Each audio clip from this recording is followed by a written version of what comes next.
everyone, this is Heaving Bosoms, the podcast where two best friends recap romance novels while fully immersing ourselves in the plot as if it's real life. I'm over the moon. As of this recording, we have 978 ratings on Apple Podcasts. As you know, my goal for 2021 has been to get to 1,000, and we are so close. So, if 22 of you beautiful souls can get on Apple Podcasts somehow and rate us, you don't even have to review, although I do love it. If you just want to rate us by December 31st, that's 11 days away. It's so much time.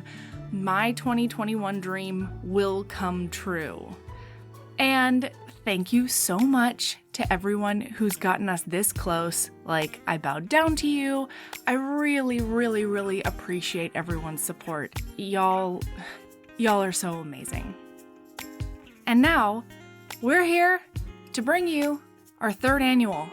Okay? It's the third and maybe final, who knows, Netflix Christmas Vanessa Hudgens vehicle involving doppelgangers and deceit and shenanigans. It's the Princess Switch 3, Romancing the Star. Tinsel up and get ready.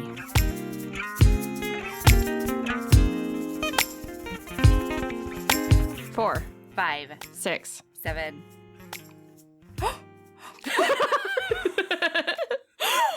Erin! Listener, we only went to 7 this time. and then I just didn't stopped. say 8. She just stopped. It's Oh my jarring, God. isn't it? It's jarring, is what it is. You know, when you're in the driver's seat over here, it's not that bad. Mm-hmm. Oh, you got a cookie. Guess what? Guess what Mel's season eating it is, Christmas cookies. bitches? It's Christmas season. Christmas cookie season. Oh, did you make those? Yeah, I did. They're fucking beautiful. Yeah, they are. Did a Yeah. child help? Not with these ones. They can fuck off with my cookies. Oh, I just thought that maybe a child helped. No, listen. Sick burn. No, they kind of did. You need some aloe for that sick burn. Wow. I didn't even know I was burning you, but I kind of did. It didn't sink in I until assumed like a child roughly Me neither. 1.5 seconds Not ago. until well after I said it, but I was like, Yeah. man, that was actually pretty. A sick burn. Pretty It's a rough. good one.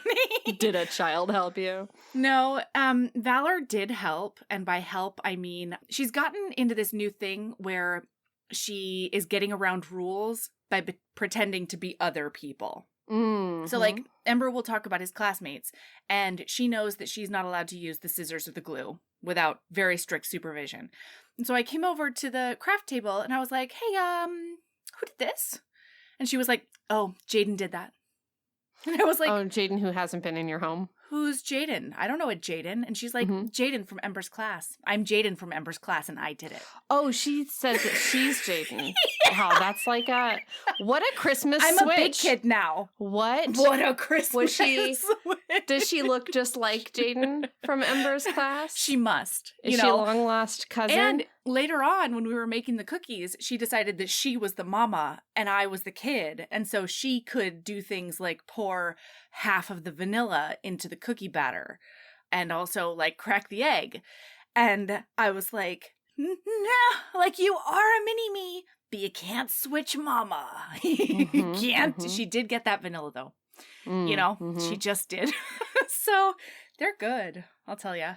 Because they have half a bottle of vanilla in them? Well, I did pour a lot of it out. Like it wasn't disastrous. There was no flour in there. I don't think that's great. I mean, it's intriguing because you know how it smells, but then when it happens, it's not as good as you hoped. Yeah. No, it's Turns not out great. recipes are for reasons because you might think more is more, but They're it's like actually scientists. It's actually recipe is more. Recipe is better. Absolutely. And since I'm a scientist now, I know that. Right. Yes, it is chemistry. That's and right. Here we are. Here we are. But yeah, so she's switcheroo-ing on me. Yeah. And what did you have to say before? Well, I was going to say before we started recording, you mentioned that you watched this film in the bathtub, and that's where I said record right now because we have to record right now. That's insane. Did you take notes in the bathtub? Were you in the bathtub for 2 hours? No, I didn't watch the whole thing in the bathtub. Because I probably watched like it's an hour and 45 fucking minutes. hours. The reason I am here in a real sketchy, greasy headband is that I assumed this was an hour and 20-minute movie and I would have time to take a shower afterwards. And I didn't, because this is jam-packed with nothing. We don't get to any of the switcheroosicles until 45 minutes in. Yeah.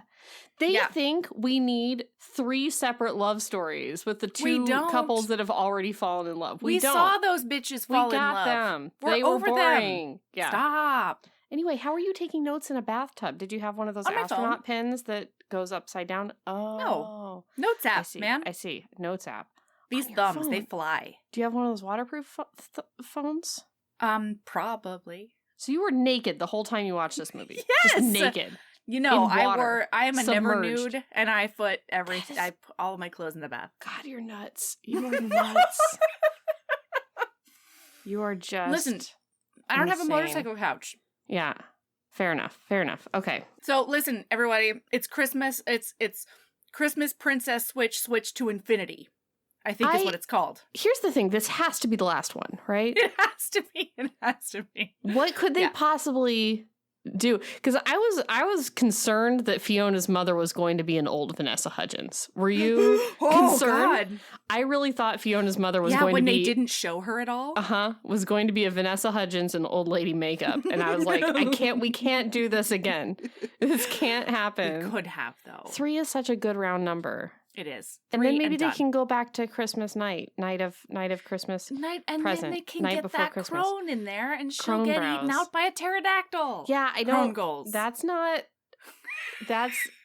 Sometimes you say things on the podcast, and I want to make sure everybody knows that it was Melody that wants the ancient crone to get eaten out by the pterodactyl. That was Melody. That is a completely legitimate plotline. Netflix, call me. Fair. Call again, Melody. Okay. So we're here at Christmas Switched Infinity. I think the best one.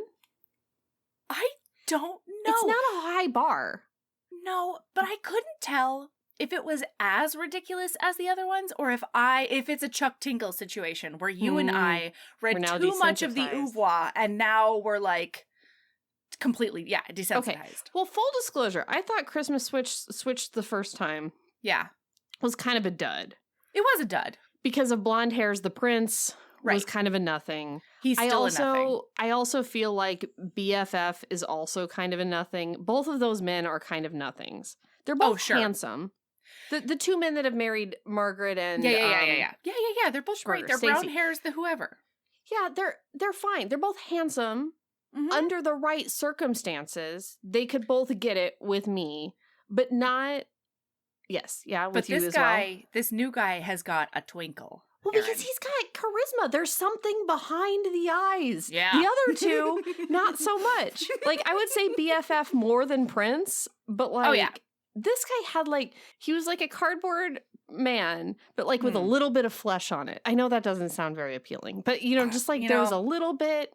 He was alive. He was alive in there, and I could tell there was a real man. He was. Yeah. He was. I really liked him. I think it is the best one. I don't think it had... Listen, it had... Where it lacked in, laugh out loud, that's so awkward, what the fuck were they doing moments, it made up with a caper. And I love a caper. I'm a sucker for a caper. You love a cat burglar, I love a heist. as we know. Yeah. I love a cat burglar. Yes. That's my introduction to porns. Okay? Yeah, again, I want to make sure that the listener knows that is Melody, whose introduction to porn was cat burgling. So here we are. That was in a Melgrovia. Patreon episode, right? Was that a Patreon episode? Yeah, because I think you were going to tell the story, and then we switched to Patreon for the story for the $500 level. Wow. Okay, so we are here in Belmovia. No, see, sometimes it gets confusing though, right? Mortavia. Because Stacey has married the prince of Belgravia. Of Aldovia. Wait. And Belgravia. Yeah. Mm-hmm. It's not and then that Belgrade. Pregnant one. Then the right, not that one. Then that the pregnant one with the blonde hairs. Prince for Christmas. That's the one. Prince's Christmas. That's a different country. That's an Aldovia. We get a cameo of an Aldovian villain. Don't get me started. I'll tell you that much. Okay, and then the other one, the country that we're in, is a different one, like Melblovia or something like that. And that's the one. Margaret is the queen of that one. And then she Melblovia is all over the place. Yeah, brown hairs or beard hairs, the BFF is her husband, who's not a prince of anything. He's just the husband of the queen. He's the king of the. He's the Stacey, king of the Schmurderma. But Stacey the baker from Chicago, she is the princess of not this country. She's just visiting for Christmas because she did marry that. A lovely visit, and they're putting on a charity schmurgelburgle. Let's talk about this International Christmas special. Festival, because are we to believe? Festival? I thought it was a night. She said, "I'm putting on an international Christmas festival for charities," and it's like, are we to believe that this country that has always been completely the most Christmassy country in the world doesn't have a Christmas festival until Queen Margaret was like, I have an idea. I think they're taking it across seas. I think they're jumping across the ponds with it. I think they're saying, hey, countries across ponds, why don't you come to Melblovia and we'll Christmas together? Because we are the captains of Christmas. Christmas captains. Christmas captains. I don't think they're going across ponds, though. I think they're just... That's why she wears all those hats. My light's too light. Okay. She's the Christmas of captains. Nope. The captain of Christmas. The queen, even. Even that, probably. Right. Anyway, listen, they are putting on this thing, and they decided that what they really needed to put atop their 60-foot tree that they did murder for the holidays is a star of peacefulness. And the Star of Peace, which was once owned by Saint Nicholas himself, is on loan to them from the Pope. The Pope was like, I don't need this trinket this year. They've lent it to some shady characters in the past. This is not as bad as when they loaned it to other people, as we'll find out. But it is protected by a security agency called VATISEC. Thank you. Which is apparently... Did you Google it? I did. Is it a real thing? It is not. Oh, thank God. Yeah. They're apparently bad at jobs. So, they've got... So it was to go on top of a tree? I thought it was just going to sit on in a display case. No, they so had it was in a sitting on the display display case. waiting to go atop the 400-year-old tree they murdered. Oh. Did I tell you I'm about my tree topper? Did you see it? I tweeted it. Oh, yes. I made a tree topper this year. It's insane. It is majestic. A biblically accurate angel. There are so many eyes on it. Including thousands of eyes. Because he sees you when you're sleeping. 4 wheels and a lot of feathers and limbs. I didn't know about the wheels. Yeah, the eyes are on wheels. There's wheels of rolling eyes. Incredible. Yeah, well, I'm very biblical, and I just feel like angels should be depicted as they are depicted in the Bible. They need the glory they are due. On the tree, yes. Yeah. Okay, all right. So, blonde Hairs the prince appears for the first time, and I again ask you for the second year in a row. Who is this man? Same guy? Is that the same actor? Because we did this last year, and it was the first thought I had was like, is that the same? Did they same replace actor? him? Or is it the same one? Same guy, listener. Same guy. Looked it up. Same guy every time. He just has a face that slides right off your brain. You cannot. You see him, and then it just slides right off. It cannot grip onto your brain, if you will. I don't know that people know him in real life at all. He might just get to float around the world. Yeah. This is what he does. He does spy, and then he does movie. All right. Okay. So, blah, blah, blah. Somebody has stolen the Christmas star that was waiting in the display case. Wait, I'm so sorry. I'm really sorry about this. I'm really sorry. Can we please talk about the dueling phone calls? The 2 scenes of dueling phone calls, Erin. We cut to... With Liv, the daughter?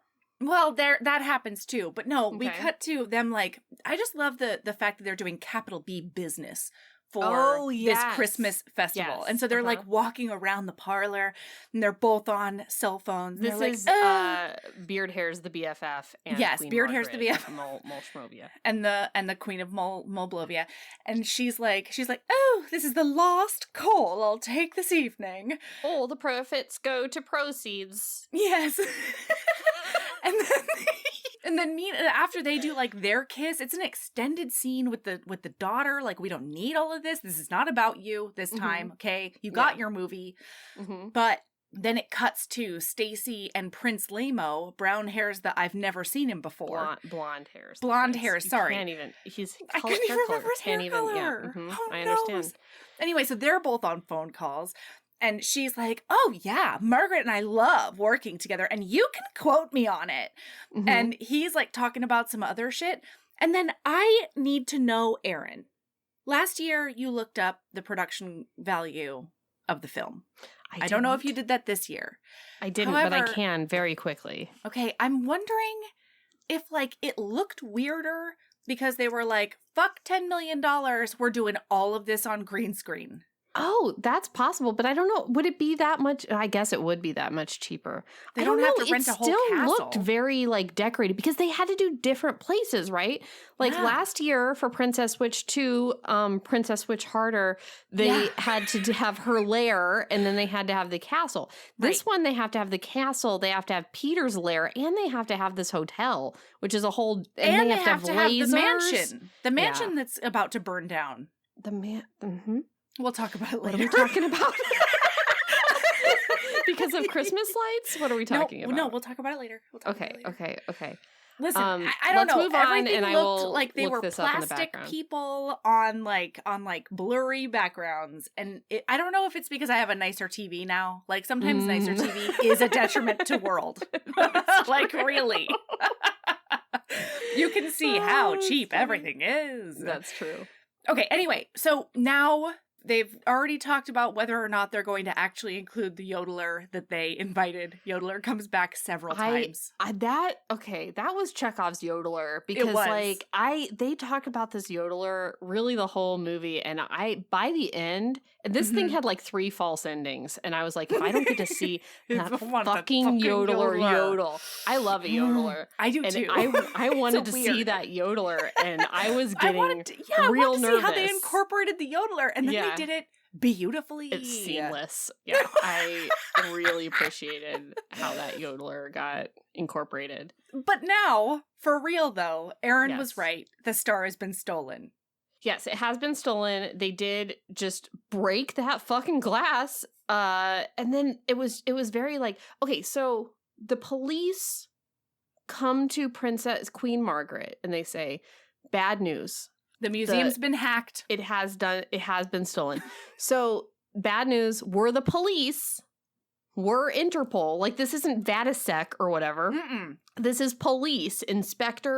Lady inspector. Yeah. Knows that it's stolen. And so they go down there, they look at the thing that's broken into.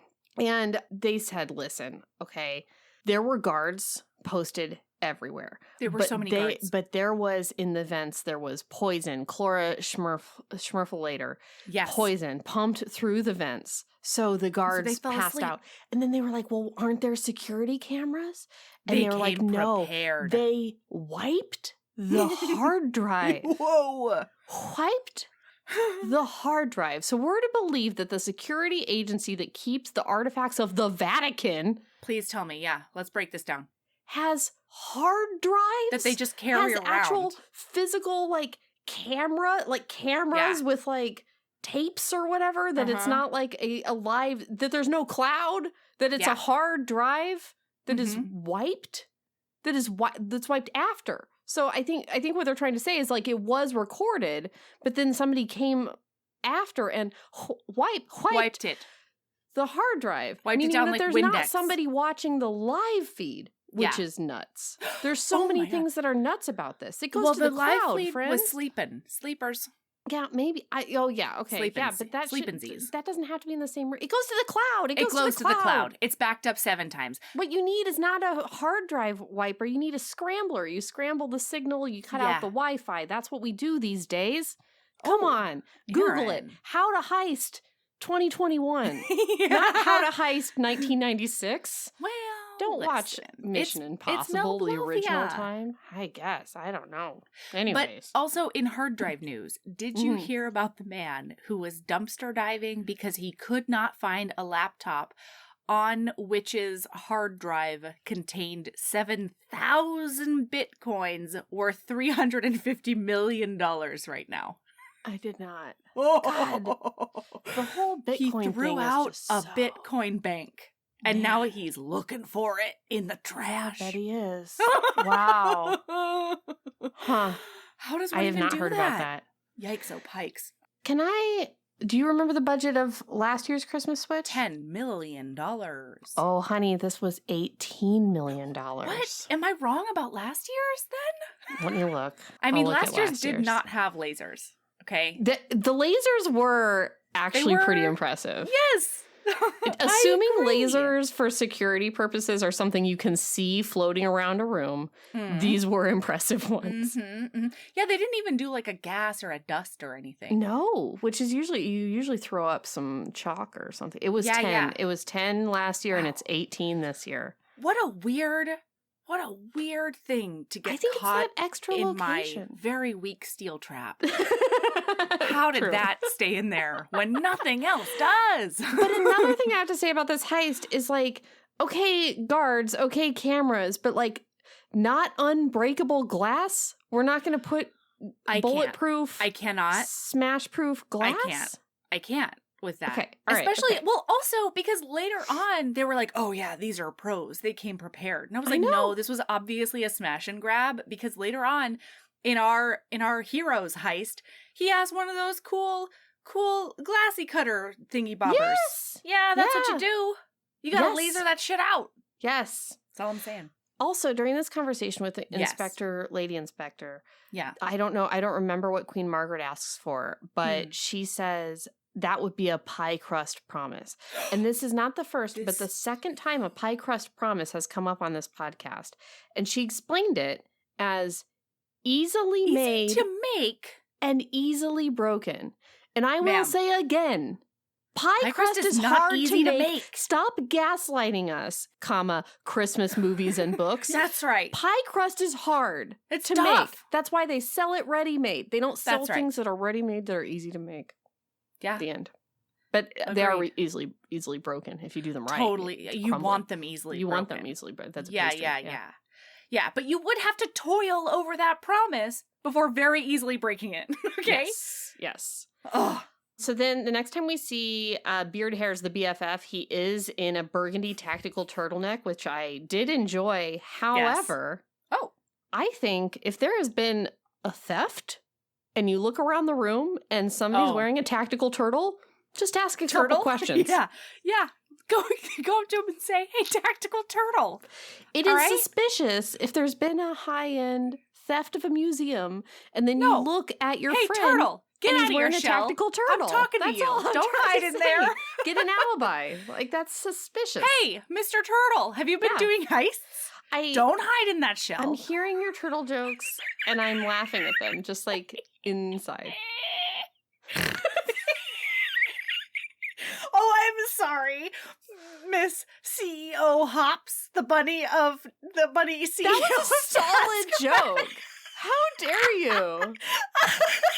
People are still laughing about that. I get emails about it. You don't see them on the Heaving Bosoms because it comes to my personal email because people know that I made the joke because it was so funny. Yeah, people know are like, you. That was an Erin joke, and I know because of how funny it was. That's what people say. All right, okay. So then the police leave. They have a meeting with everybody. And they say, like, listen, the police don't have any leads. And that means... my God. I need all of your hot takes on this. Because, listen, at this point we know that at least the municipal police are involved. You'd think that, like, the royal police are involved. The Vatican police is involved. have to be involved, but apparently not, because the Vatican does not even know. How is it possible? That's my big thing with this movie. The movie wants us to believe that vasectomy security company did drop it off. And then they were like, see you in 2 weeks. And then they fucked off because they're only doing transport to, transport from. Moldblovia. So they're all standing. So we've got the municipal, royal. We've got Interpol. Interpol is involved. Okay. And doesn't tell the Vatican the victim of the crime? Right? In what world? Yeah. So then crime victims have rights. And anyway. Yes. And Prince Lamo, blonde hairs, the lame prince, is like catastrophizing. And he's talking about how the last ruler that lost something did get beheaded or something like that. Not your country, bro. Right? This isn't... Don't mansplain somebody's country to Queen Margaret. She's the queen of this one. Yeah, this isn't Belgravia. Okay? Yeah, go back to yours. Your Highness.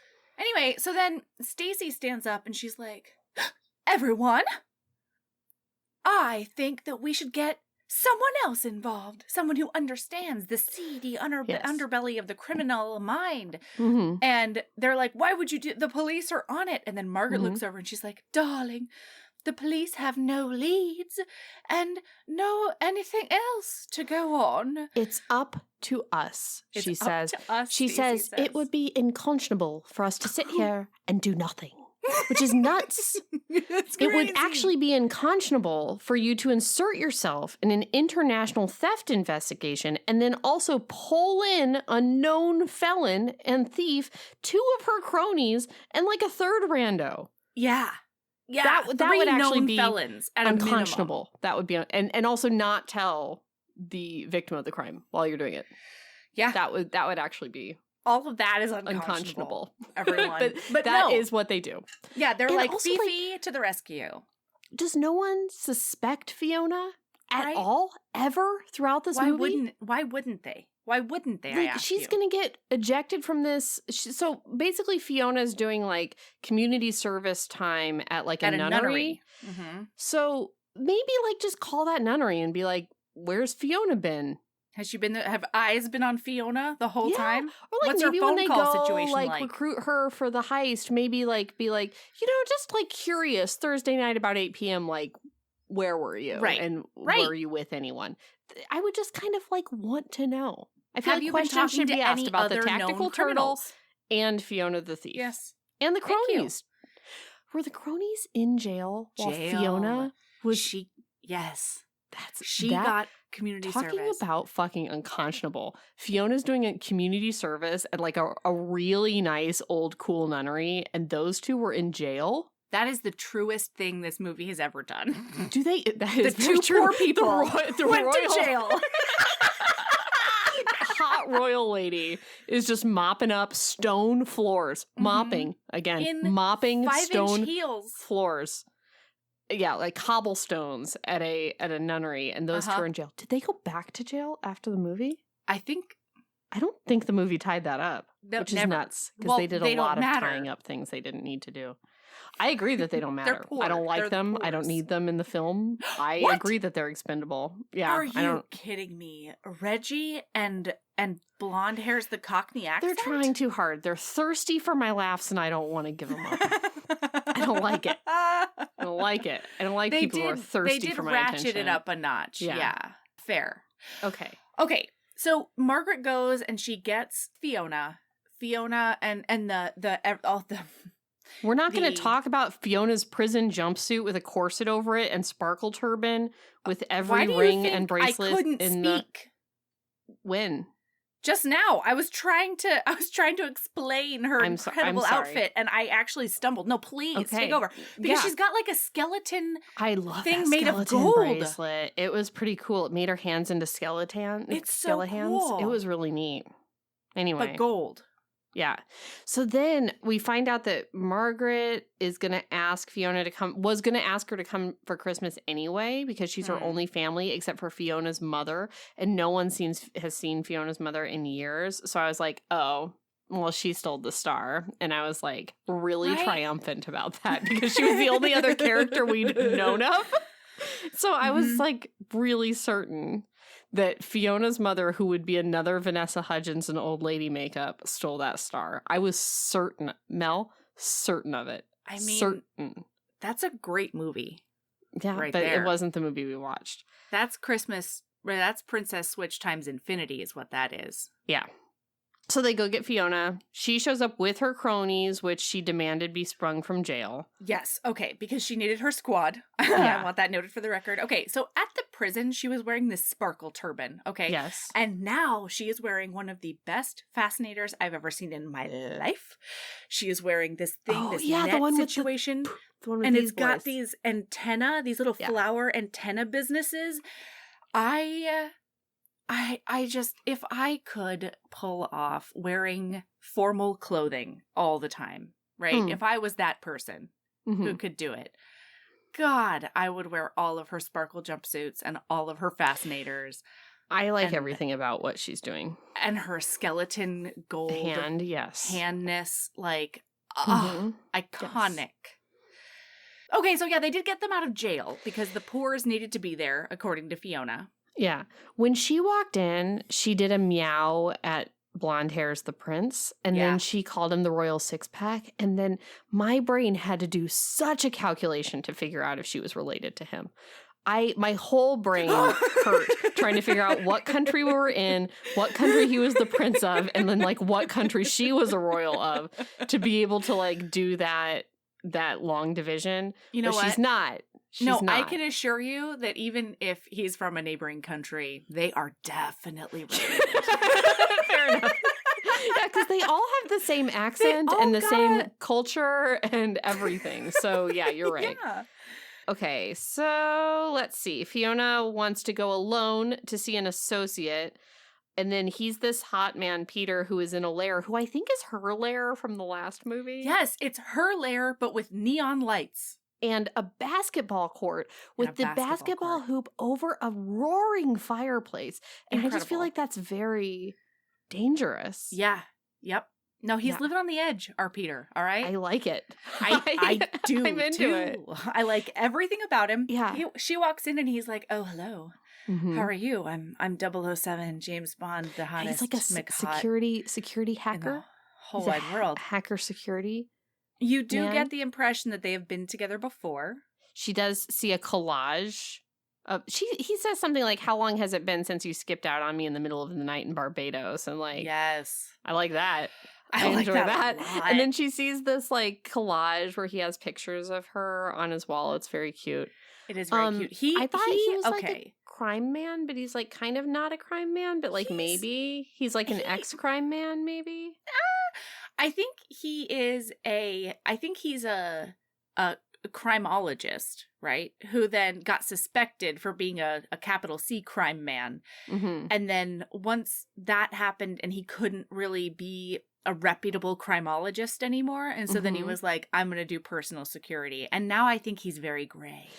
But I guess I couldn't figure out whether he did the thing that he was suspected of doing. Right?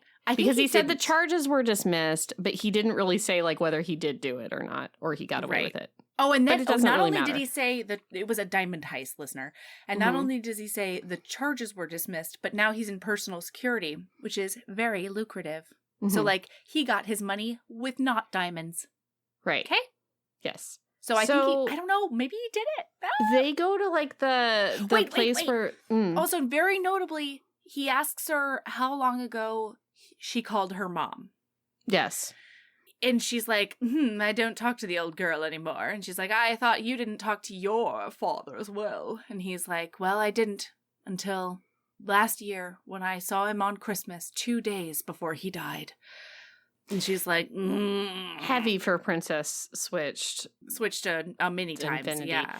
And then so then she's like, so are you going to help me or not? And he's like, you know the answer to that. And she goes, no matter where, no matter when. And he's like, yeah, that's the one. Yep, that's the one. They're old childhood pals. Now, Erin, take it away. I don't remember what I was going to. Maxwell Security. They do a whole holographic table. Yeah, they go to the room where they have table holographs, and he just goes ahead and solves the whole thing. So to the extent you thought that this might be a caper, it's not. It's just a heist. because he just solves it all. He's like, oh, Interpol thinks that the chloroform is only from a dealer in Asia, but there's one guy who deals it in Geneva, and he works out of this building, and I hacked into the security cameras from that building, and this is the guy that bought it, and he works for this guy, Hunter, who's a billionaire who owns a hotel. And he ex-boyfriend. Loves stealing stuff, and also he's your ex-boyfriend. Mm-hmm. So we're going to have to go steal it back. Or something. Yeah, that's exactly it. And they say that they have to do that by going to his annual Christmas party. Why? I know that they don't want the Vatican to find out because it would be disreputable to Molshmervia, right? Yeah, and she that could they get lost excommunicated. The star, and she I could didn't know her Catholicism was this important to her, but apparently apparently she's a devoted Catholic. Yeah, devout. So I get that. Okay. But like all of the actual people who are trained in arresting people and getting things back from them do already know about this and have not told the Vatican. So Interpol, the local police, all that. So there's really no reason not to just call Interpol and say, we figured it out. Yeah. Because Peter's a reputable private security guy. But well, because everybody's like, why don't we just tell the authorities? And they're like, oh no, you most certainly can't do that. Why though? It's because he has friends everywhere, Erin. One word to the wrong person and the star disappears forever. They know though. They already know. No, they know that the star's gone. They don't know that so Peter has it. So the idea is that Hunter billionaire knows so many people at Interpol. My God. Mm-hmm. No, he's very connected. That's Hunter. Deeply stupid. And I missed it. Okay. So there's like something with a dog that I missed. Oh, I got it. Okay, go for it. I was so confused. I looked down for a moment and then I looked up and I'm like, there was a whole dog caper. Let me crack my knuckles. All right, here we go. Okay. So they're like, how are we going to get invited to this Christmas party? And he goes, oh, they used to know each other. And Hunter walks his dog every morning in this park. And so Fiona is also going to walk a dog in this park. And when they just bump into each other, surely she'll get an invitation because she'll meow him until he succumbs. And so Reggie, one of the Chaos twins, is like, oh, I can nip us a dog, he says. And so dogs are pretty free. Like, you know what I mean? They really are. Yeah. Like, they paid me to take Rooster. Yeah.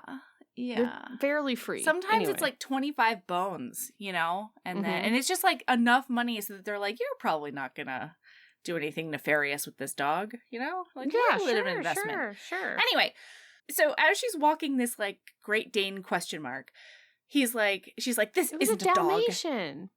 Was it? Oh no, it's one of those what are they called? It's a spotted Great Dane. Yeah, they have a name though. They're called something I think they're called like Harlequin Great Danes or something like that. Oh my God, please Google it immediately while I do the rest of this. Okay. So she's like, this isn't a dog, this is Bigfoot. And yes, it was a Harlequin cute. Great Dane. Oh my God, what a great choice by movie. Yes. So anyway, Harlequin Great Dane goes awry. It does chase a squirrel to the point that Vanessa Hudgens is running at full top speed in the snow in 5-inch heels, and then it does bring her directly through an entire hedge. And then afterwards, and then as the scene is changing, she's like, my nail, I broke a nail. I totally missed that. I saw some of it and then I was confused and I was trying to figure out what it was and I totally missed the dog thing. Oh, but so good. Afterwards, there's a big romance. Man, is she looks nuts. She's wrecked. Full of leaves. She is wrecked. And Hot Man says the best line in the movie, which is messy becomes you, but it's a bit overdone. It's a bit overdone right now. Fiona's always a bit overdone, which I really love. But then he just he's like, here, I'll help you. And you guys, she is covered in dirt and mud, head to toe. Everything on her is like ripped. There's looks evergreens like, in she her looks hair. like an 18th century orphan. Like she is involves over. she belongs in Les Mis. Like Yes. this is an involved look. Okay. Yes. He takes just like a little bit of mud on her face and just kind of like smears it around a little bit. In like a As romance he just like way. looks wistfully between her eyes and her lips over and over again. And he's like bouncing up and down. It wasn't not a romance, but it was hilarious that the idea was that he was helping her out with how she looked, because it was intense. It was a lot. And then the Chaos Twins, this happens for no less than 5 seconds in real melody time, okay? In like viewer time. This happens for a long time. And the Chaos Twins have to be like, okay, well, she should probably go get ready for her next run-in with this guy. What a couple of bitches. And then he does this look as she walks up the stairs. He does this romance look at her that was impressive. I'll tell you that much. Especially when you think about beard hairs the BFF and blonde hairs the lame-o in the previous movies. Like, this was top-notch romance looks. No, those two men are dead-eyed men. They are handsome, but there's great, no life there. Right. This guy he's not. I don't need to see him in another movie. No. He wasn't good.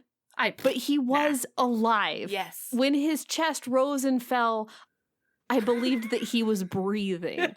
Sometimes when he looked at her, I thought he was having a thought. Like it looked like there was a monologue inside his brain, as well as words coming out of his mouth. Yeah. And believing that a character is human is really a first step in acting. That's what I know about acting. And in the Princess Switch verse, you know? Yes. Yeah. I believe all those Hudgenses are humans, but just not the boys. Correct. Yeah. Oh, hey, HBs. I don't know if you've heard, but we have a Patreon. For as little as $5 a month, you get over 150 bonus episodes, most of which include Erin, videos of regular episodes, author hangouts, and so much more. Do you want to hear Erin and I recap every single episode of Crash Landing on You? What about a little film called Psycho Stripper? Do you want more recaps of ridiculous Thanksgiving and other holiday books and movies? And how do you feel about Naima Simone and I recapping amazing reality TV?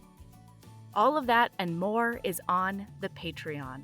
There's so much content at your fingertips as soon as you sign up. Seriously, hours and hours. Anyway, it's patreon.com/Heaving Bosoms Podcast if you want to check it out. And of course, that link is in the show notes. Keep being a badass.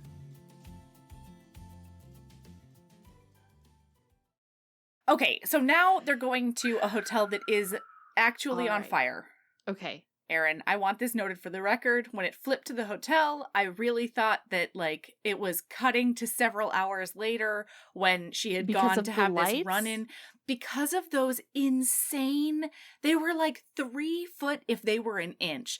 They were like these 3-foot basins that were on fire. And there were like 12 of them on the front of this hotel. I thought that she had gone there, something had gone sideways, and she burnt the place down.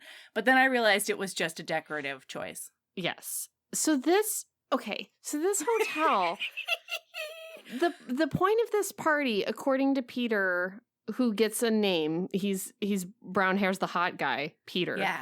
He says that this is to unveil Hunter the Billionaire's hotel's Christmas decorations. Is that what it was? Yes. He said Hunter's having a party to unveil the hotel's Christmas decorations. So when it was the exterior with the fire, which you thought was like literally burning down the hotel, I was like, okay, I guess that's impressive. I mean, it's a lot of lights and stuff. Yeah. But then we go interior and it's just those white plastic Christmas trees, you know, the retro ones. And then there's like a polar bear in there that has garland around its neck. Oh, yeah. It's a garland collar. And then that's really where we end as far as There's unveiling. Some blue lights all over the place. Yeah, but not like decorations wise. Like, that's lighting for the party. Decorations-wise, for the hotel, not really warranting a party. And I feel like it's important to note this, like, how it was decorated for Christmas for the end of the movie, for as we progress. Oh, yeah, please. Okay. Cool. So, all right, so she has to go in there and suck on a candy cane and then get his attentions. The way she gets his attention is to go up on like a kind of a daddy Santa. Daddy Santa. Start kind of like grinding on this poor Santa. She gets on this Santa. I hope, but like it was not. She did not get consent. She did before not ask she started permission. grinding on this Santa. It was rough. And then there's like 2 Santa minions that are also like into it. That aren't her minions. Rubbing their boobs all over the place. Like she's like, say mistletoe. And then they do. And But it works. It does the trick. He does see her across the room and like they do flirt. And the first thing he says is, oh, whatever happened to that limp dick dumbass that you were with before me, he didn't say that. This movie isn't that cool, but it was like loser or something like that. Yeah, whatever happened to that small... very similar. Yeah, he calls him short or something. Well, and then she calls him like a little rodent. Yeah, and she's like, oh, him? What a disgusting little man. And Peter's there and he's very like, oh. But he knows that she's acting and it's okay. And she does get some kind of information from him. Okay. So he's like, let's cut the shit. You're not here because you like the candy cane martinis. So why are you here? And so she on the fly has to be like, well, I don't have very much of a fortune left. And so I'm wondering if you want to buy Pembroke because it would make an amazing boutique hotel. And he's like, oh. And then she's like, but let's table it until after the holidays, darling, because my plate is so full. And he's like, okay, cool. And then as she's walking away, he's like, oh, I do have a Christmas party coming up on Saturday. And she's like, will there be candy cane martinis? Wait. Yeah. So this wasn't the Christmas party? No! This was that they were trying to get the invite to? It was the other one? They were getting the invite to. So wait, so this existed the whole time. Yeah. And they went with the dog plan first. That was plan A. Plan B was just to go up to him at a party he was already having that was open to the public. Yeah. Wow, okay. All right. So then afterwards, they're in the car and she's like, were you jealous when he was flirting with me? And he's like, did you want me to be jealous? This is kind of like sexy. It's sexy. Like, I think he says, did you want me to be jealous? Like, because if you wanted me to be jealous, then that means there's something between us. And she's like, well, that's completely ridiculous. And there's absolutely nothing between us. I think he might be a human man with a working penis. I know. Like, I think if he wanted to, and I'm not sure he does, but I think he could fuck if he wanted to. I know.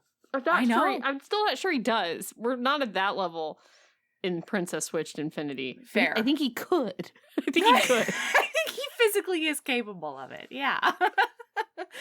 Okay, and then he's like, oh, and then she gets a call on her phone from a mumsicle, and he's like, just pick up. And then we get a fade into the olden times with the most somberest, most dramaticest violin music. Oh, is this the one where it's like fades the background and then she's like still there? This was like a very intentionally weird fade. Yes. And we fade into like an empty Hogwarts at Christmas. Yeah, and the mom's saying goodbye at the door. Oh, it's that one. Okay, never mind. It's that one, yeah. Yeah. Yeah. So the mom left her at Christmas. Yeah, and she it looks like she went to the school in order to be like, jokes! Just on my way to the airport. Did you say jokes? That's good. Jokes! That's so cruel. It really was. And so she's like, Mumsicle, why won't you take me with you? I'm the teeniest, tiniest little British Muppet. And the mom is like, I gotta go, sweetheart. You're gonna have a great time here. There's stuff I gotta do. You got your friend Peter. It's fine. Peter's here. This little girl as tiny Fiona kind of perplexed me because she didn't have anything in common with adult Fiona. Not the accent, not anything. She didn't look like her in any way. There was nothing about this little girl that reminded me at all of Fiona. Which is fine. I thought that it was like, this was Fiona before her armor. Sure. Like, but I would expect her to have the same over-the-top accent / disposition. Yeah. I don't know. I didn't think about it too hard, if I'm being honest with you. I have to talk about this mom thing, though. Okay, but baby Fiona does give her a Christmas card, and that just needs to be known. Oh, yeah. She's like, I gave you this Christmas card, and the mom's like, well, bye! Maybe that's why the mom came by, to pick up, just to see if any presents were available. Yeah. Is there anything for me in this? So I just feel like, listen, just generally speaking, and I think this happens in a lot of romance books and movies, like, if somebody has a toxic relative that they've drawn a boundary with, don't push them to, like, call that person during the holidays or whatever. Like, it's not appropriate. You don't know them. You don't know about their thing. Even if it's a relative that is your relative, like your sister isn't speaking to your uncle or whatever. Just like let people have their boundaries. Like don't push people together. It's not, and it's not going to work either. No, your sister who doesn't speak to your uncle isn't going to be like, wow, you're right. He could die. Like she's never thought about that. Like I didn't like this. No, I hated it. Yeah. Capital H, super hated it. And it was the one thing that I was like, Fiona, kick him in the nuts and walk away. Because he is so fucking pushy about getting her to talk to her mom again. And like, sometimes as a grown-ass adult, you need to make healthy choices. And sometimes those healthy choices are no contact, you know? Or like contact on your own terms. Like... As a person with a complicated relationship with her only living parent, like, back the fuck off, Peter. I really would have liked it if Peter was like, good job setting a boundary, Fiona. Yeah. I really think that you've grown and matured. And then we still could have had a story of family redemption at the end if we needed to. Maybe that mom shows up and says, I'm sorry, will you hear me out? And like, maybe she does. And then maybe it's, whatever. Maybe it's her choice. But instead of guilting her and then later on he literally ambushes her, I'm not okay with it. Back the fuck off, Peter. Yep. Okay, and I thought maybe the whole time maybe Peter knew something she didn't, which might have made it a little more okay or something. But like it what, just, she was terminally ill? Who the fuck cares? No, not that, but like the reason why, or like the something like that made it not as bad as it. I've got some hot takes about that though. Same, but I thought maybe there was a good secret reason why, or whatever that Peter knew but didn't want to be the person to tell her, or maybe the mom needed to tell her. I don't know. Listen, I thought there may be something that would work out in the end, but that's not. It would have to be like a pact with a fae, Yeah. Like it was nonsense. What's next? They go back. Sorry. They're talking about now they're like time. Yeah, now they're like, well, they've got to decide. They're going to break into this guy's hotel and they're going to steal the star themselves. And if they get caught. His house, sorry. New location, yeah. Where the Christmas party is going to be. Right. If they get caught, he's not going to call the police over them stealing something that he already stole. He is going to murder them all, they've said. Kill them dead. They could call the cops now. They certainly could. They don't. I have a couple questions at this juncture in the film. Yeah. Well, how did he have that diagrams? Is that one of them? I just assume hacker. Sure. Like, I just feel like handwave hacker. He hacked into it. Because I like it. At the beginning with the security kit, with all of that, it's just like, I hacked it. I hacked into it and it got hacked. Which, I did it. Again, brings me back to the question of, like, hard drives. Hard drives? Wouldn't you just say they hacked into the cloud, scrambled the signal, whatever. I don't care. Anyway, why Fiona need be here? Why crew need be here? Because they could have just called Peter direct. Fiona and crew really are not helping at all.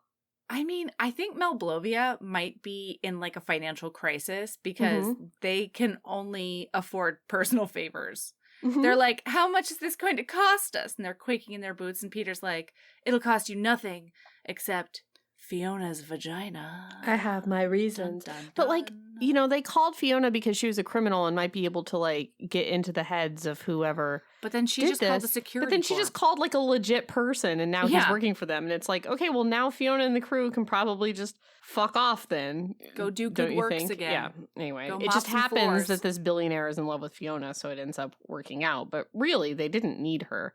No. And also, like, Peter's in love with Fiona, right? Yeah. Why not call Fiona all these years? Why Peter not just find Fiona at convent? I don't know. I think he was setting up that neon lair. Maybe. You know, he was like nesting to make it very, very attractive for her, you know?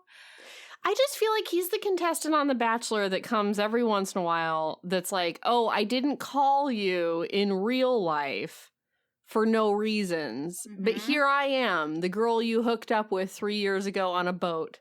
And now I'm here on national television. And now I'm here on national television because I've missed you ever since. And then Bachelor or Bachelorette is like, but you could have called me after boat. You had my number. And they're like, but here I am on national television, the girl from the boat that you did fuck on the boat. Like, there's one of those from this season. He ghosted her on Instagram and then he shows up on The Bachelor. It's like, that's suspect. Like, I feel like that's what Peter's doing. Like, he wasn't ever going to call her again, you know? Yeah, I do. Anyway. I do know. Okay. All right. Those are my hot takes. Okay. Then we have the flashback to Hogwarts. Oh my God. Like the really intentional with her in the front and the background. Yeah. But yeah, they're just like hanging out at Hogwarts. It's just like, you miss your mummy. Yeah. And the other one's like, I don't think she loves me anymore. And he's like, but you will always have me. And then they do look at the North Star. And he's like, he does a 5-0 on her. And then it comes back one time exactly right now. And then never again. Never again. Literally. Like, yep. Next also, scene. Did you notice that Fiona's lock screen was a picture of herself? Yes. I kind of love it. And I kind of want to put a glamorous picture of myself as my lock screen. I think you should put one of those boudoir photos on your lock screen. Oh, hey. I'm so sorry. $500 levels. Wow. Hello. Erin's proper professional lady in the world. How dare you? Let's see what happens next. Oh my God, I do have to talk about the motorcycle jacket he's wearing while he looks at that North Star for about 4 hours. It's green and gray and black, and it's very hot. Turns out I thought you were going to shit on it, because it is a little weird, but it does its job. I loved it. Yes. Loved it. Now it's practice time with lasers. Yes, it's laser time. Instead of just using red string, like they do in the film Entrapment, starring Sean Connery and Catherine Zeta-Jones, where they did this the first time with also a very similar artifact. It's a very similar everything. The movie from now on out is Entrapment, starring Sean Connery and Catherine Zeta-Jones from like 1996. But they use red string when they're practicing and doing their backbends and stuff. But those things don't move. They could make them move. Come on. Anyway, they have moving lasers that they have to laser through. He has to do breakdance moves to get through this thing. And then she has to follow him, and then they have to be very close together, and then he has to vault her up over the top of the highest laser. Even though, if you look closely, she could have very easily slithered the bottom. Completely. And like, she like yoga acrobats her way to him in an incredibly sexy way. And like a very intentionally sexy way, I would say. Also, hello people with hair that goes down to their asses. Buns. Buns are better for laser times. Yeah. You're going to want those buns. Although, I mean, you want like a low bun, though, because you don't want to not know how high it's got to be a low bun. Yeah. But she has a horsetail with like with the little ponies. It's like hanging. Nonsense. Yeah. It's crazy with the lasers. Come on. So then he takes her on a helicopter ride to an ice skating date. Yeah, she uses to a Christmas the wonderland. little thing that you have to push around because she can't skate very good. And I just want to say, don't let your kids use those because they'll never learn. You need to those aren't good. They're never good. I used to teach snowplow Sam, so I know this. Don't let your kids use those. They need to balance, and they'll learn bad posture. And then if they learn bad posture like that, they'll never be able to skate without one. The end. I bet that's what happened to Fiona. That is. And then she falls. They almost kiss. Oh my God, they do a dance. Falls. He does a dance. I'm sorry. No. Yes. So he says like, oh, well, speaking of like taking advantage of the moment or whatever, may I have this dance? And she goes, you're determined to smother us in holiday cheese, aren't you? And he says, oh yeah. So then they do this dance.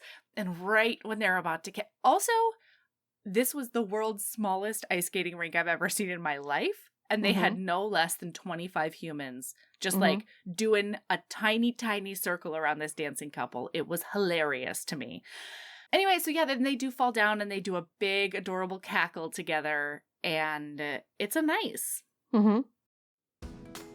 Hey, HBs. I started an Etsy store. Did you know? Right now, it's full of all the St. Vincent items you need. Because St. Vincent is thoughtful and cozy all year round.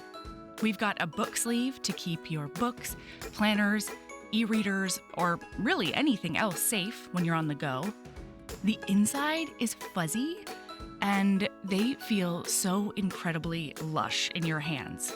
I went round and round with the manufacturers to make sure I had just the right thickness.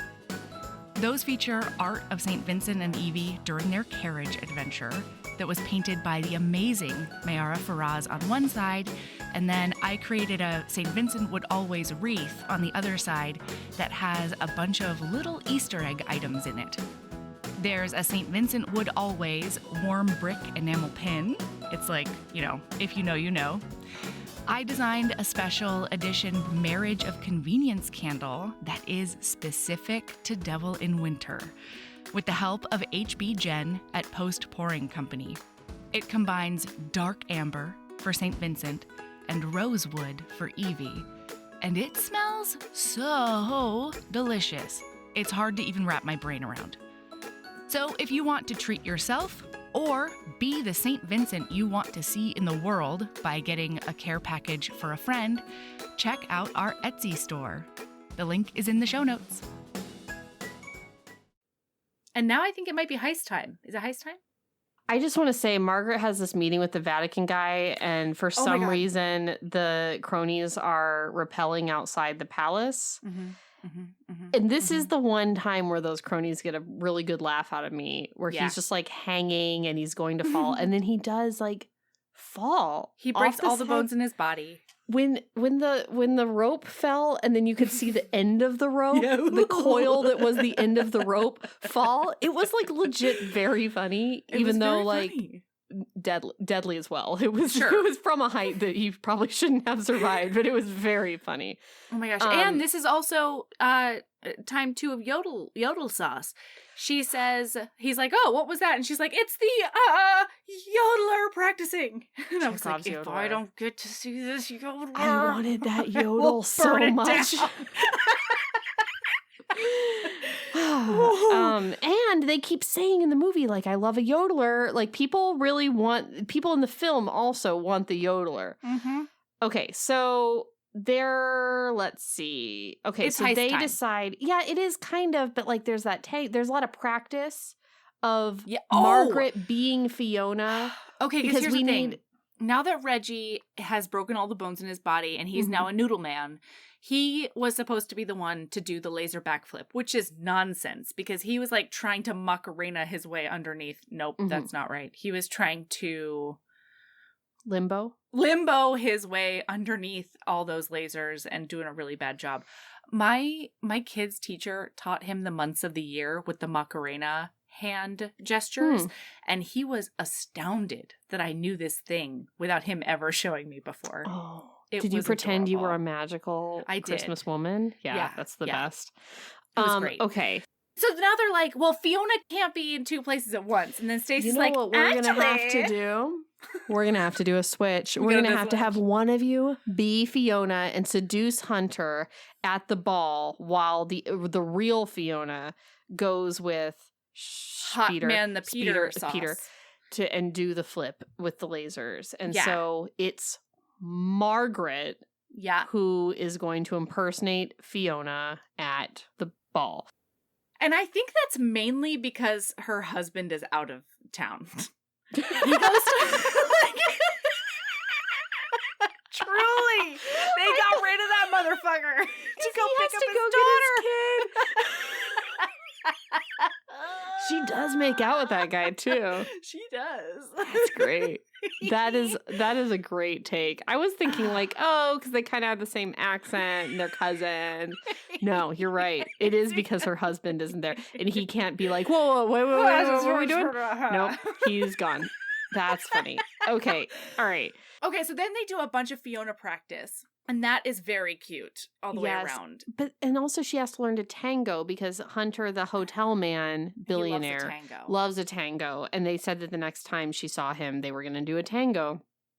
But so the two Hudgenses are tangoing because Fiona's teaching Margaret to tango. Yeah. And then at some point, Peter's like, you're doing it all wrong. So let me take. Instead of replacing Fiona, who's the tango teacher, to continue teaching Margaret, he does to be the lead. Because tango is a lead and follow dance. Yes, like they're very different roles. Yes, he does replace Margaret and just dance with Fiona, who already does know how to tango, and then he's leading and she's following, which is something she doesn't need to know how to do to teach Margaret. No, but it's a romance. But then when he steps out of it, though, Fiona's like, come here, darling. And then Margaret, I thought she was going to walk up to Peter Hotman dance frame guy. Nope. And no, she goes right back to that other Hudgens. No, we don't want the wrong Hudgens man to be with the wrong Hudgens. We don't confuse that penis. Yeah,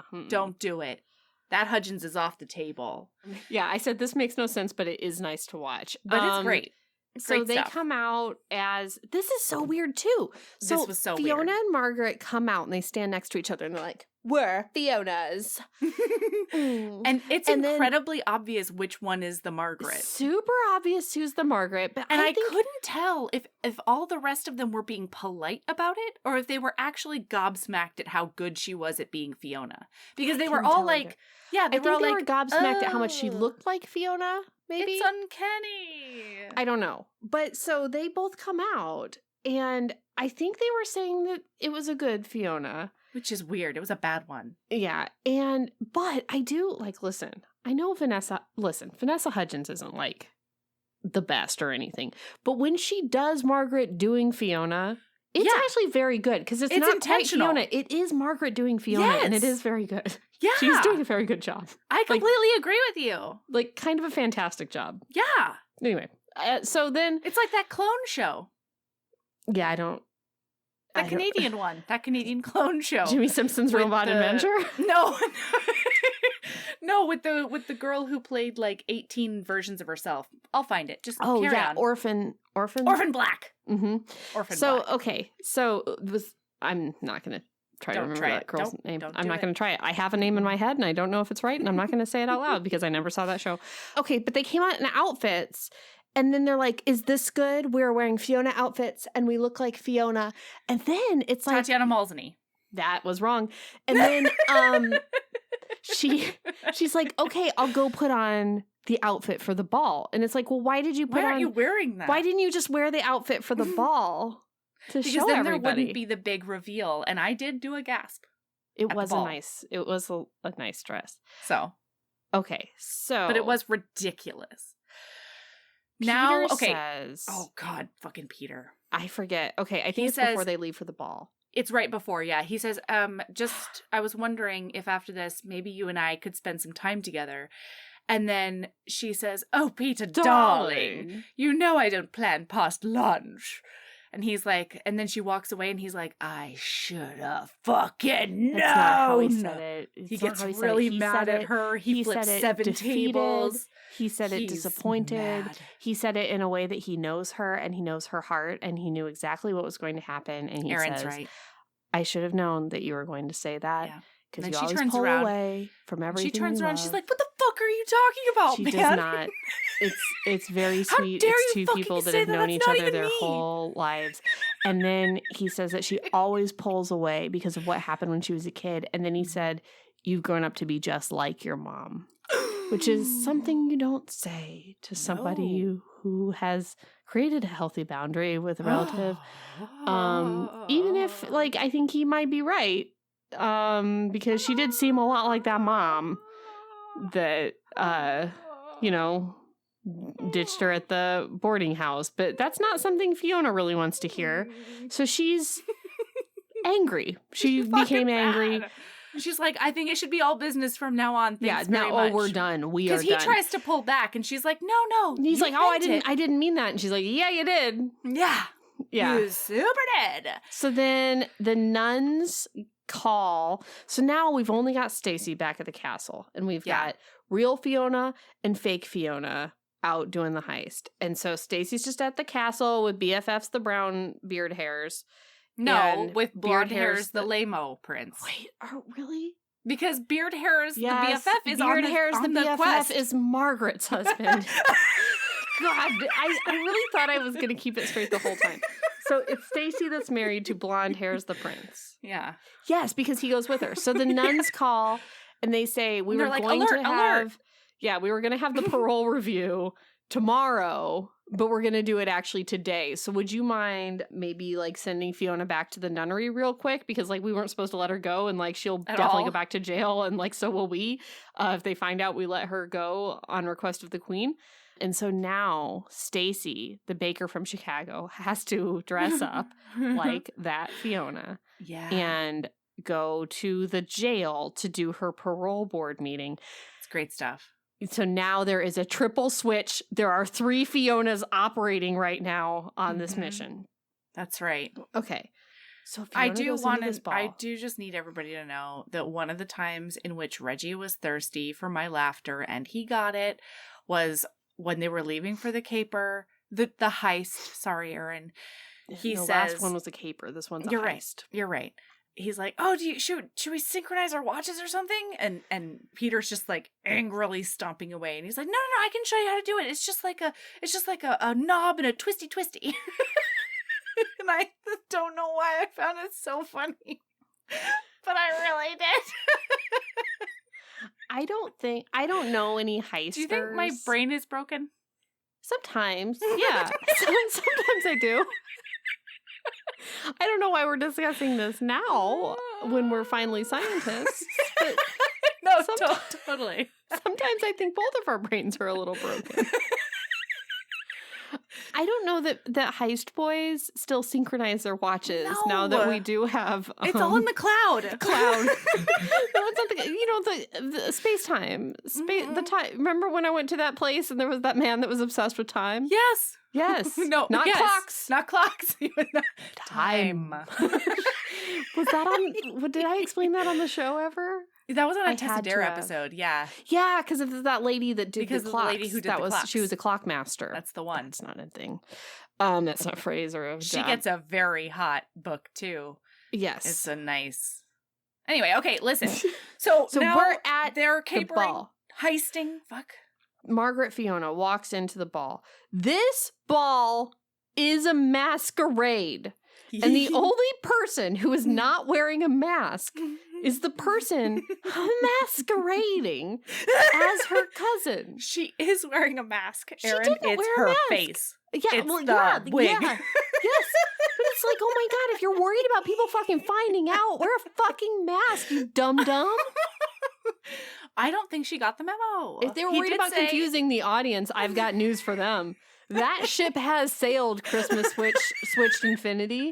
Because I think we are some of the few people watching this film with notes. Oh, yeah. And notes are the only reason I know who's married to who and who's related to who. It's and the only even then reason. we fuck it up a lot.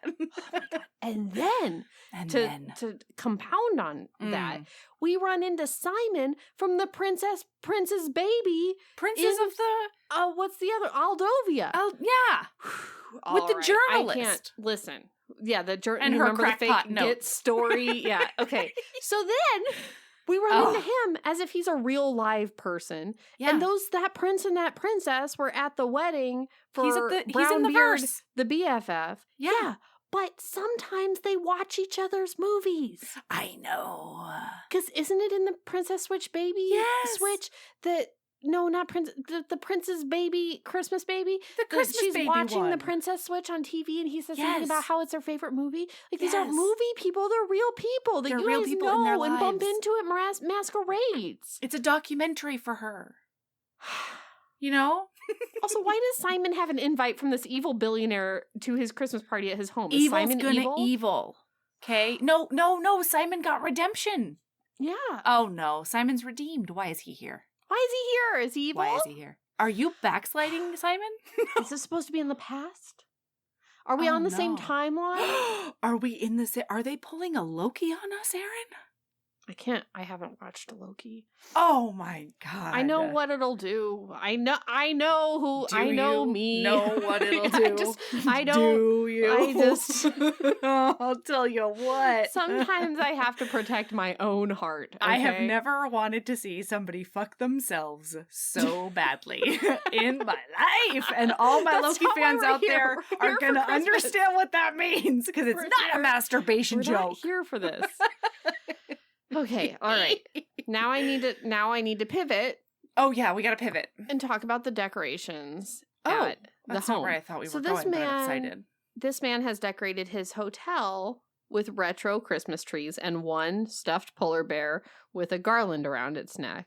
Yeah, And got he's a so little proud collar. of those Christmas decorations that he threw a international party. A Festivus. At his home, Uh-huh. it is all fall decorations. It is all orange and brown leaves everywhere. Was it really? It was all Thanksgiving. Cornucopias, leaves. What? Fall festive fall decorations. It was? It was. I mean, I believe you, but how did I miss that? I was looking at her dress. They got me, Erin. It was a lot of red lights through leaves, but if you look at the table, it is autumn leaves and the banisters and the everything. It's leaves everywhere. And Oh my fruits God. and cornucopias. I swear to you. Incredible. And then he's like, Mhm. would you like to see my Christmas tree? And she's like, oh, I'd love to see And- your yeah. tree. First of all, is that a euphemism? I for a don't dick? know. I didn't understand I didn't know it. what she was trying to do there. And then I thought, well, it's Margaret as Fiona, so maybe Margaret Maybe. thinks this is sexy because I'm not sure that Margaret has Mm-mm. had sex with Brownbeard, the BFF. Listen, I feel, if we were in a competition between Beard Hairs the BFF and Blonde Hairs the Prince, like Blonde Hairs the Prince is Bear down there. He doesn't. No, He he's a doesn't Ken pee. doll. He's a Ken doll. He's got nothing. He is Alan Rickman as the Metatron in Dogma. Yes, absolutely. And I feel like Beard Hairs the BFF when he's not in dad mode. I think he has a human penis, but I don't know Yes. that it works. Interesting. That's the thing. interesting. Peter, I think, has a human penis that works. And I Yeah. think that's the difference, that he could fuck if he wanted. I'm Yeah. not sure if any men in these movies do fuck. I just think that Peter can. I've got faith in Peter. The I way hope- that he was looking, those romance eyes up that stairs, He's there was a got- little bit of yeah. a checker out just- the booty. I just think that when you see this movie, the bar is so low that just seeing life in his eyes seems sexual. Yeah. Like, I think we need to put him next to like a man who does fuck that we know that does, and just kind of to see, Interesting. Yeah, I like it. I like this theory. We'll never get that comparison No. though, because they could make thousands, and we will never get a person like that in one of these movies. No. Okay, can't. so they cannot. Let's see. Would you like to see my Christmas tree? But when he said that, I was like, I would like to see a Christmas tree, Hunter. Because this is a Christmas it's party. all fall festive things. Anyway. Wait. So Oh, they get caught in that closet with the keypad. So Hunter goes upstairs and nearly catches them. Yeah. And they're like hiding in a bookshelf. Yeah, they're hiding under his desk, I think. Yeah, but there was something with a bookshelf too. And but anyway, they get like pushed into a closet together, which is like a minor sexy because it's like a small space. And then they find like a keypad, and then that leads them to the place. But how do they? What do they have to do to access the keypad? What's the combination they have to put in there after they broke up 5 years ago? What's the combination, Erin? Tell me everything. It's her birthday. It's Fiona's birthday. I didn't notice that. And Did they talk about that? Yes. He says, what, she's like, oh, try my birthday. It's 12/14.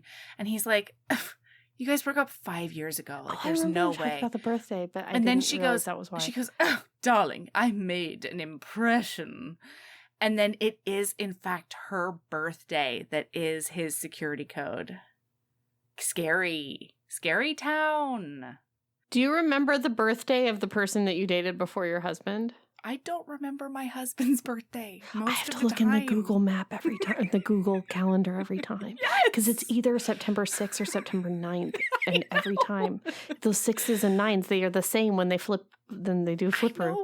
And then Michael is either I get fucked up because it's the day and it's the date. It's like the month and the thing and then the year. Sometimes I get fucked. Like I don't know if the day and the year is the same number or if it's like which one is which, if it's 82 or 83 and then like 2 or 3. Listen, it's a lot. There's a lot happening over here. See, I know David is like considerably younger than me, so like I always remember his birth year. So oh wow, yeah, Michael is considerably older than me. So that's also a flex. Both are flexes. I know. Don't date people your same age. Flex a little. Okay, so Listen, see. so now we get this really cool scene where Stacey and blonde Hairs the lame-o get her out of the rest of her community I do want to say something about that though, because like Stacey has the hardest Fiona to play because she has to really walk the line of like being Fiona and not also like completely trashing the parole board meeting. But like although she also has to be real hard. Fiona. She's like, I'm not late, I'm fashionable. And it's like, okay, but like parole board. Yeah. But like also Fiona. Like, yeah. It's rough. It's a rough And then balance. she does out loud say, I don't know how much I've actually learned. So like, if you want to extend my sentence, I understand. And so she really tries to tank it hard in that way. But blonde Hairs is there to speak for her. I don't know why they want to get her out of it, I think, they like her now. Because Christmas spirit. Christmas relatives. Whatever. She's reformed. So, okay, so she gets them out of that. No worries. No big deal. Now, we have a really cool scene that goes in between Fiona and Peter doing the lasers. They're doing the back bends and she's downward dogging into the sun. Like it's very hot. And then it also flashes back to Margaret Fiona tangoing with the billionaire man. And that is a hot tango. Yeah. Yes. It's a hot and it's good how it goes like back and forth and like the music is good. It's like pretty good. It's really good. Yeah. It's really, really, really good. So then, they do the whole thing. But the problem on the heist end of it is that they got everything right, except there's also a waiter thing on the table. So like it's a big Temple of the Lost whatever. Yep. Raiders with of the an Lost Indiana Ark. Jones. Yeah, where he has to switch them out real quick and it has to be the same weight. And they don't do that. She doesn't do that. The alarm goes off and then she's like, maybe if I press it back down with my finger, it'll... And that's never worked in a movie, but it works here. And so then she just like puts some like pliers or whatever on it. Yeah, some pliers. And then the alarm stops and it's fine. Yeah, but both the Chaos twins are freaking the fuck out because they don't want to get deaded by the billionaire man. And so they're like, the jig is up. Everybody knows. Meanwhile, the guys in the security office are like, should I push the button? Or like, do you think that was a fluke? Do you think that was like a mouse or something? Like, maybe it was a mouse. Yeah. And so I think what they said was that the music was too loud or something. Oh, yeah. Like the bass of the music vibration probably vibrate on it. Off. Yeah. Yeah. Listen, I'm not a sound scientist. So then, and neither are they, frankly. So I am, actually, and that's impossible. So. Cool. Yeah, Excellent. I studied it. Thank goodness they were dummies and you're not. Yeah. Yeah. I went ahead and I studied sound science just now. So yeah. And that's silly. So anyway, that hotel billionaire. Is the booty pop. That's exactly the booty pop she did. Yeah, I sent it to you. Erin just sent me an entrapment link, and that is Catherine Zeta-Jones in the exact booty pop that Vanessa Hudgens has to do. I'm telling you, from the practice onward, it's the whole thing. The thing they steal looks very similar. It's like a mask, but it's also spiky.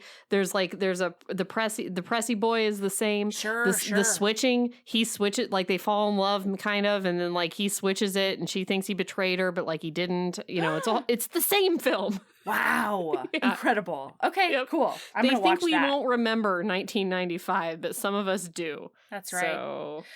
So okay. So now everything's going to be fine. He's got the artifact all in a bag. She's getting ready to go. They're good to go. Everything is made in the shade.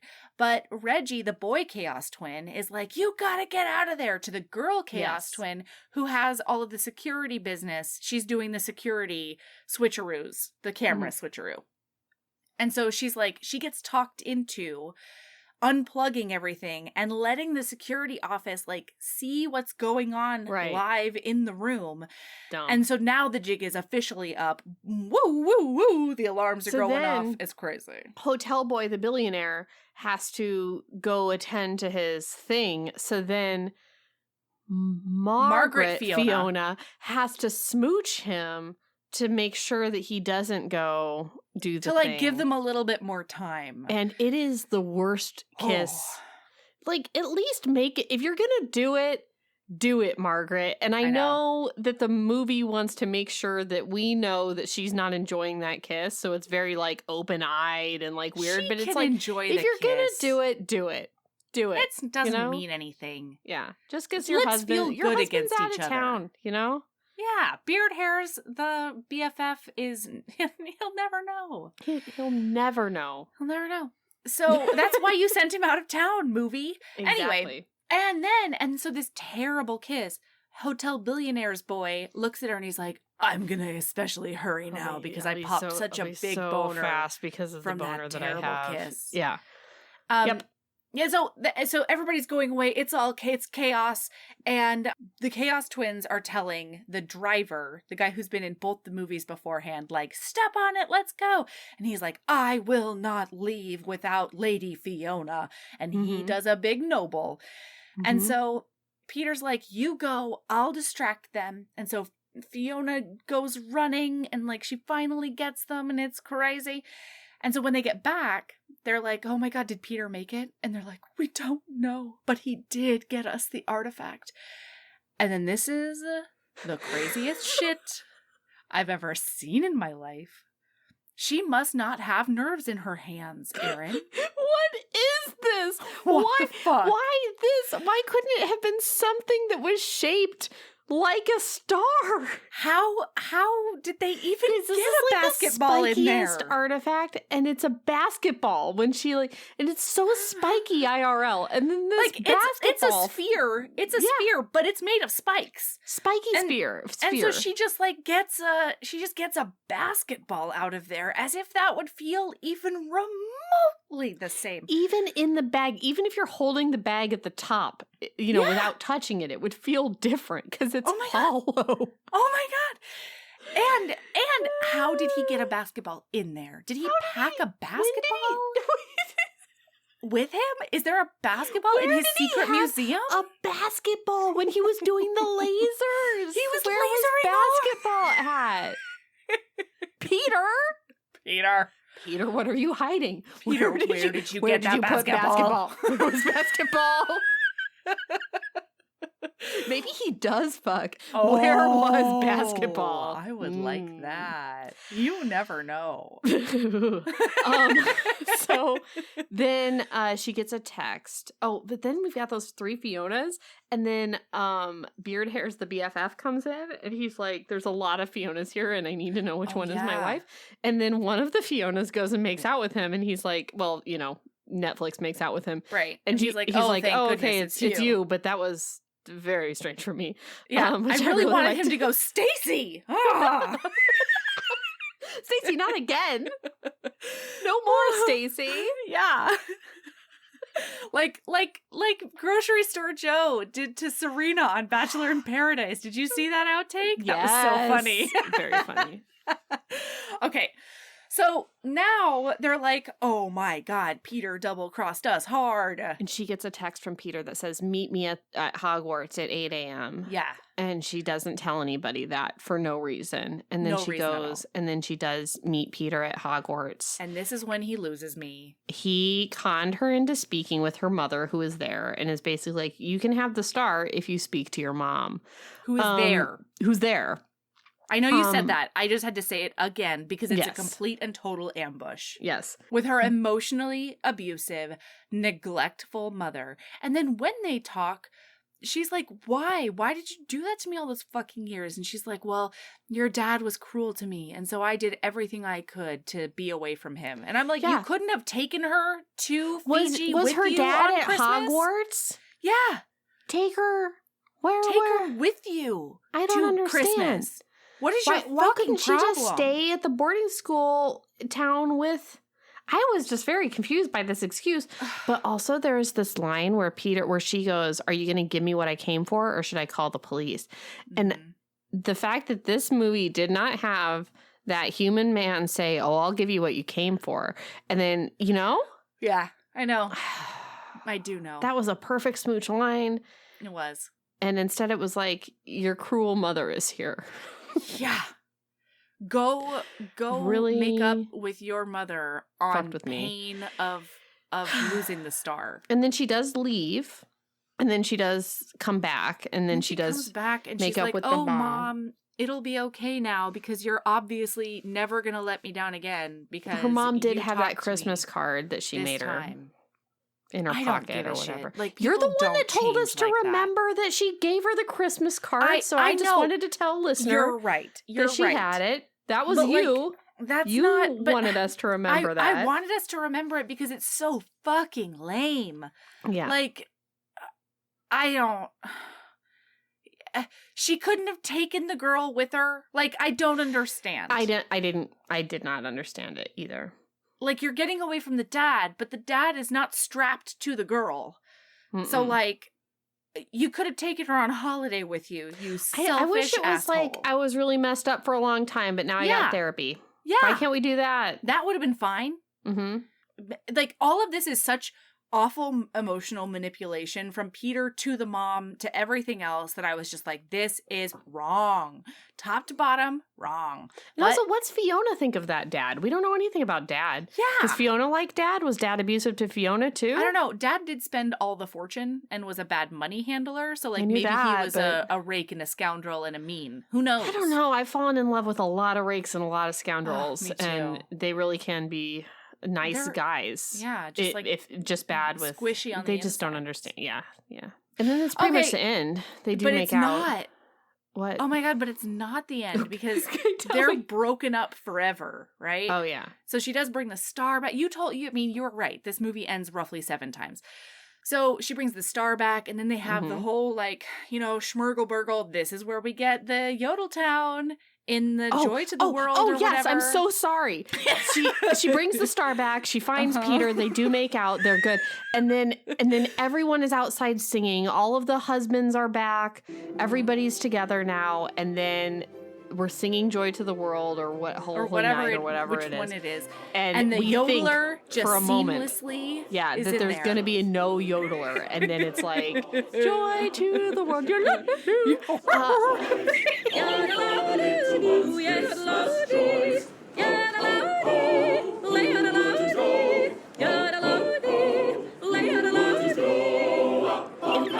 a moment. It's a perfect moment because you've almost forgotten about Yodeler. Almost. You know? And then I could Yodeler. never, you know. Yeah.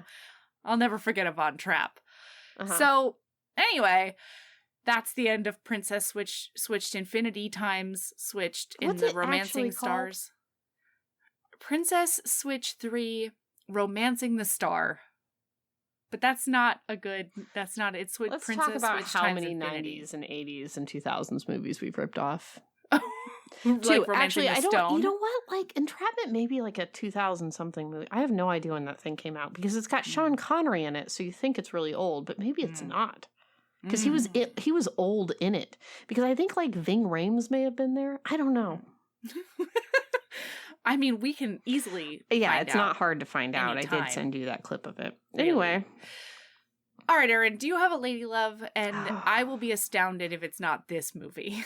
1999. Okay. Whoa! No, it wasn't that great of a movie, but maybe I should use it because I can't think of anything right now. Mine is Niu Ro Mien. So my kid got sick this week, and they always get soup when they're sick, but they have very different flavor profiles. So when Ember gets sick, he gets like a chicken noodle situation. Usually it has like a Chinese flavor profile with like lots of ginger and pickled radishes and some like ginseng pods or whatever. It's very good. And then the small girl child, she's a beef baby. And so she gets beef noodle stew. And it is so good. It's like you make it in the rice cooker, and it's like there's a spice pack that you get at the Asian food store. There's a metric fuck ton of aniseed in there, which I usually don't like. It's like salty with the shoyu in there, and you cook it for so long that the beef gets like just melt in your mouth. And then there are these fresh noodles that go in, and it's magical. It's life-changing, and I should not root for my kid to get sick, but sometimes I'm like, we should make that beef stew. You could just make the stew. You don't need your child to be sick. I knew you were going to say that. I understand, but I forget. It's like when the weather turns now, the two things that like come alive in our house is hot pot and Niu Ro Mien. It's really good. All right. That's my lady love. I think I'm saying that wrong. Niu Ro Mien. I'm pretty sure. Ugh. I'm so white and catastrophically bad at speaking Chinese. It's really sad. It's okay. I've been trying to learn Russian for like 5 years. It's so hard. The letters don't look like anything. Yeah. Let's see. What should I... Do you want to maybe take a moment and... Oh, I did. Yeah. Get your friends shit they deserve. Because I did ship Melody a small wooden sign that says, let's take a moment to be thankful that spiders don't fly. From Single All the Way. Single All the Way was a regular episode, right? Yes. So it was last week's episode. So because Melody just thought that was such an adorable sign. Now she can have it in her house just to make her laugh anytime. And I look over at it and I giggle. Do you? I do. Do you? Mostly because I realized that you spent real American dollars on it. I did. That makes me cackle. I did. I nearly had to ship it to you from Walmart directly. But I did finally find it on Amazon, which is like not better, but like there's just something about it like coming in that Walmart box. Totally. That's, like, even worse. But yep, there you go. There you go. That's our lady love. It's our joint lady love. Get people things they deserve. I got my mom too. Did I tell you about my mom and the Christmas gnome? No. My mom shipped something to someone in July. And they, you know how they like take a picture where the thing is left at the doorstep? So they took a picture and there was one of those like porch gnomes there with a red hat. And my mom kept being like, well, I don't think they're there because could you check with them and see if they're there? And I'm like, yeah, they live there. They're there. They got the gift. They just didn't thank you for it. Sorry. You know, like they didn't say anything about it, but I know they got it. That's where they live. Yeah. And she kept being like, because there was a Christmas gnome. out. And I don't think that they're there because their Christmas decorations are still out. And I'm like, no, I know that they're there. They're just not very grateful. Like they're just not nice people. And she kept being like, but the Christmas gnome. And I'm like, but it's not a Christmas gnome. It's just a gnome. It's just a regular porch gnome. She's like, people don't put gnomes with red hats on out on their porches. And I'm like, yes, they do. I have one. It says go away and it has a red hat. And she's like, but that's not this one was Christmassy. And she kept showing me the picture. And I'm like, yes, I know, but that doesn't mean the house is abandoned. It could be that they just have a Christmas gnome out, even though this is not a Christmas gnome, but I'm saying, assuming arguendo that it is a Christmas gnome, that still doesn't mean that the house is abandoned. And we kept having this conversation every week. Did you check with them and see if they got the thing? And I just kept being like, Mom. And so I sent her a gnome for her stoop that has a red hat and a little sign that says welcome, and it has bluebirds and leaves all around to show that it is a summertime gnome with a red hat that goes that it did exist, so I could prove it to her. And she called me and she was like, well, you'll just do anything to be right, won't you? I'm like, yep, I guess I will. And she's like, has it occurred to you that this could be a Christmas gnome in Australia? Sounds like you'll do anything to be right.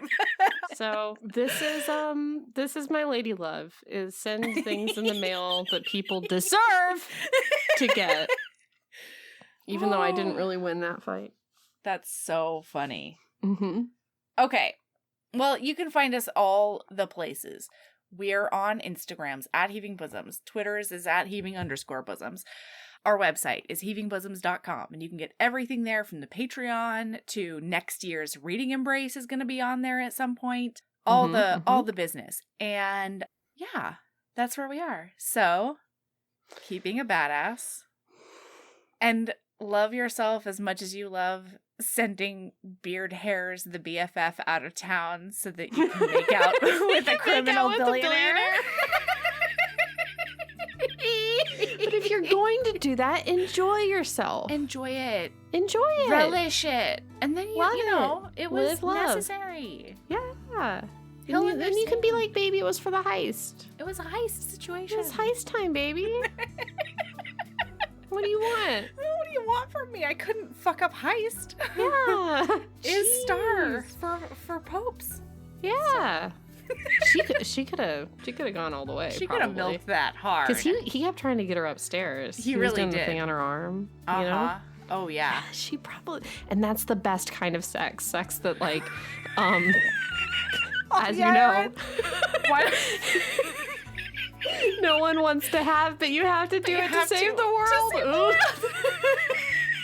You know that's my thing. I do. Anyways. Oh, all right. Love yourself that much. Bye. Love yourself that much. Bye. Oh my God.